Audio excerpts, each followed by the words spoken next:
বানাবো খুব কম সময়ে এবং খুব কম উপকরণ দিয়ে ফ্রাইড রাইস। প্রথমে কড়াইটি গরম করে নিয়ে তাতে সরষের তেল দিয়ে সমস্ত সবজিগুলো ভেজে নিতে হবে।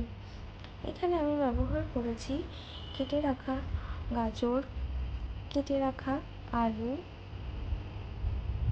অল্প একটু নেড়ে চেড়ে নেওয়ার পর তার মধ্যে দিয়ে দিলাম কেটে রাখা ক্যাপসিকামের টুকরো, দিয়ে দেব সামান্য পরিমাণ লবণ, সাথে সামান্য পরিমাণ হলুদ এবং কেটে রাখা পেঁয়াজ, এবং দিয়ে দিলাম কেটে রাখা টমেটো।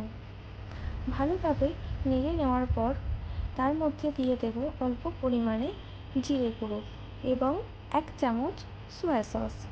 ভালোভাবে মিশিয়ে নেওয়ার পর ভাতটা দিয়ে ভালোভাবে সব কিছুর সাথে মাখিয়ে নিতে হবে এবং কালারের জন্য অল্প একটু কাশ্মীরি লঙ্কার গুঁড়ো এবং সামান্য পরিমাণ জল দিয়ে 5 মিনিট ঢাকা দিয়েই তুলে অল্প নেড়েচেড়ে পরিবেশন করুন ঝটপট স্টাইলের ফ্রাইড রাইস।